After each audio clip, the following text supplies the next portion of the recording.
psikologis dai dan mad'u. Interaksi dai dan mad'u. Pengertian dai.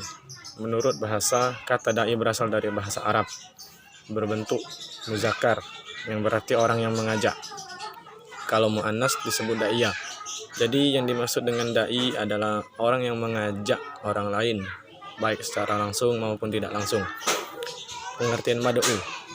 Mad'u atau penerima dakwah adalah seluruh umat manusia, baik laki-laki ataupun perempuan, tua maupun muda, muslim maupun non-muslim. Kesemuanya menjadi objek dalam kegiatan dakwah ini.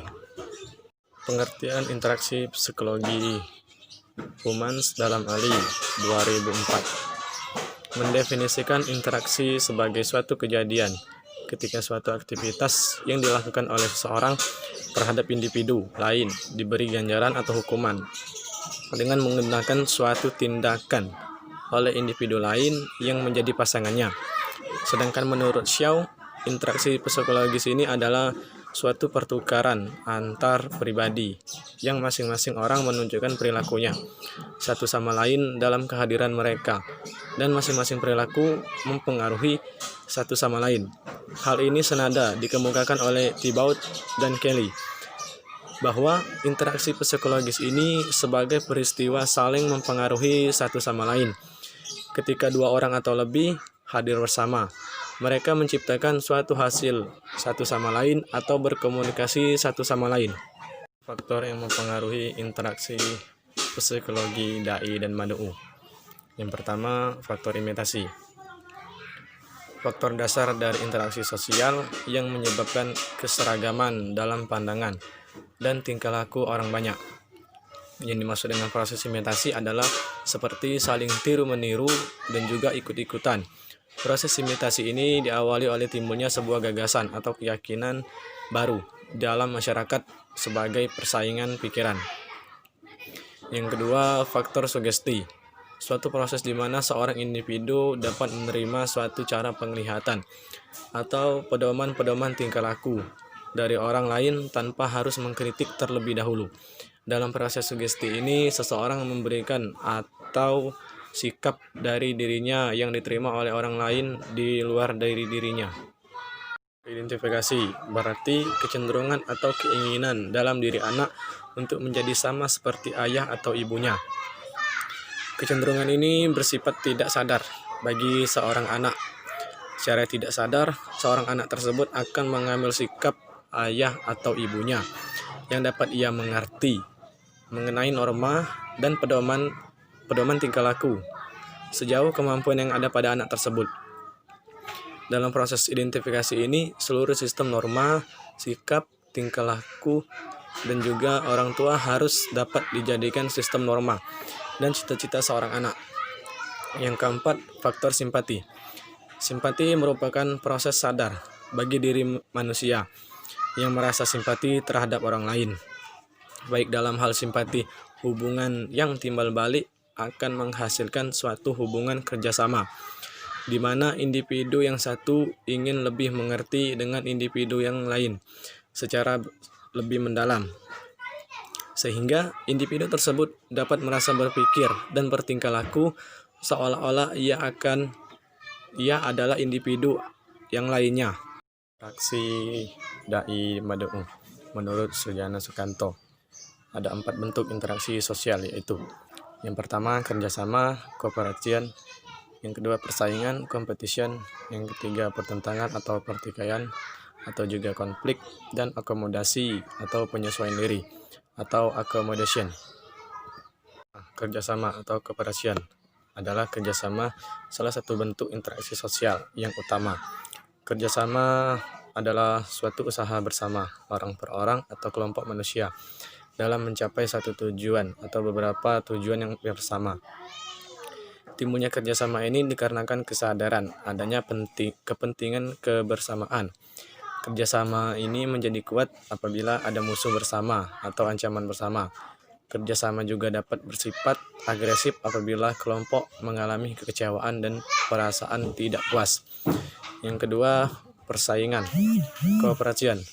Persaingan adalah suatu proses sosial di mana individu atau kelompok manusia bersaing mencari keuntungan melalui bidang kehidupan yang pada masa tertentu menjadi pusat perhatian umum dengan cara menarik perhatian publik atau mempertajam prasangka yang telah ada.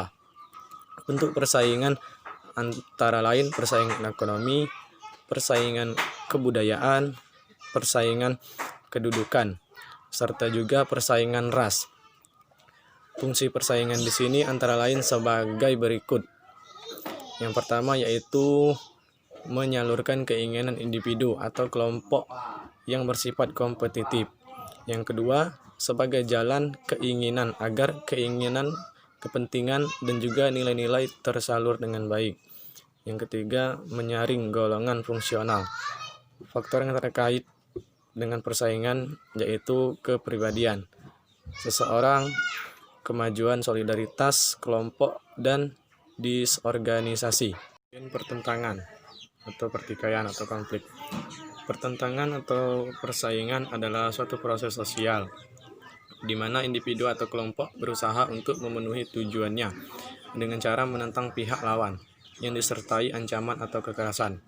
Penyebab terjadinya pertentangan ini adalah perbedaan antar individu, perbedaan kebudayaan, perbedaan kepentingan, dan juga perubahan sosial.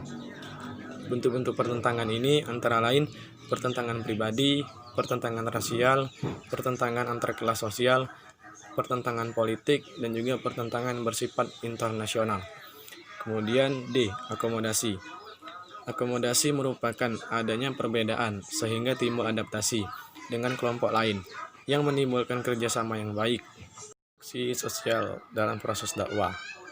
Kegiatan dakwah adalah sebuah proses di mana sosial dalam setiap proses dakwah tersebut terdapat faktor yang saling mempengaruhi antar satu faktor dengan faktor yang lainnya.